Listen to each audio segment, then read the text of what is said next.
I caught myself thinking about something negative yesterday. My internal voice was telling me that I was not good enough at my job and that I needed to try harder. Then it went off on a tangent of how old I was and that I was ugly. I had to stop what I was doing and ask myself, why is this creeping into my mind? Is this me talking? Or are these thoughts the product of someone else's influence? Have you ever caught your inner voice spewing negativity about yourself? Perhaps a fleeting thought that you're not good enough or that you are not worthy. Such self-ridicule is far more common than you would think. But why do we talk to ourselves with such a negative view? Where do we learn to dislike ourselves so much? Could it be a product of society, friends, or our daily interactions with others who harbor self-loathing tendencies? From an early age, we are bombarded with societal ideals and expectations. Media, advertising, and cultural norms continuously project an image of what is considered perfect or successful. These often unattainable standards can lead to an internalized sense of inadequacy. When we fail to meet these societal benchmarks, it is easy to fall into a pattern of self-criticism. Our interactions with friends and family also play a significant role in shaping our self-view. Negative comments, whether intentional or unintentional, can have a lasting effect. A parent's constant critique, a friend's passing judgment, or someone's harsh words can sow the seeds of self-doubt and self-dislike. These experiences accumulate and reinforce the negative dialogue within our heads. Sometimes it's interactions with others who are themselves struggling with self-esteem that can perpetuate a cycle of negativity.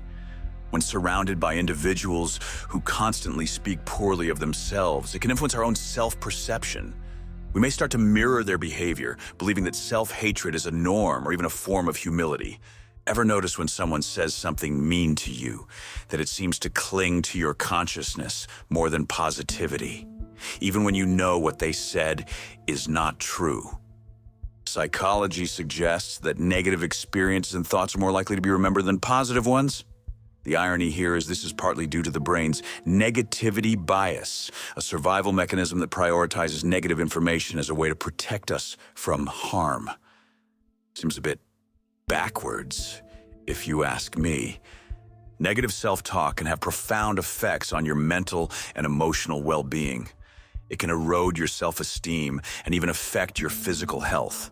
The constant barrage of self-criticism creates a toxic internal environment, making it difficult to cultivate a positive self-image. And the good news is, there are ways to correct this inner dialogue. The first step towards changing what you say to yourself is to become aware of your negative thoughts. Pay attention to the moments when you criticize yourself and ask, is this thought true? Is it helpful? Often, negative self-talk is based on distorted perceptions rather than reality. Challenge these thoughts by seeking evidence that validates that thought or idea. Remember to be compassionate to yourself. This involves recognizing that everyone makes mistakes and has flaws, and it's okay to not be perfect. This can help to shift your internal dialogue from criticism to support. Try making positive affirmations a part of your daily routine. For example, instead of saying, "I'm not good enough," say something like, "I am capable and worthy of what I want." Over time, these affirmations can help build a more positive self-view. I used to not believe in this, however. Since trying it, I am now a huge fan, and it does help to shift your mindset. The company we keep has a significant impact on our self-perception. Surround yourself with supportive, positive individuals who uplift and encourage you. The negative view we often hold of ourselves is a complex issue. However, none of us are doomed to a life of self-hatred. By recognizing and challenging our negative thoughts, we can learn to like ourselves again, or even love who we are. Challenge yourself to think positively when these thoughts creep into your mind. Maybe even focus on the compliments you've received to snuff out the negativity. For some, compliments make us uncomfortable.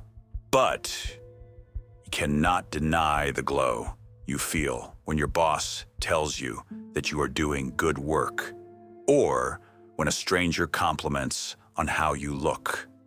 I've noticed that the more you compliment others can help uplift you as well. Tell a stranger that they have a great smile, or let your friend know that they're a good person. Feel that lift inside you take hold, then carry that with you. Use that feeling to combat the negative dictator in your mind when they lash out next time. I know the world around us is filled with some who enjoy spreading negativity, but I challenge you to be different. Be positive. Become the outlier.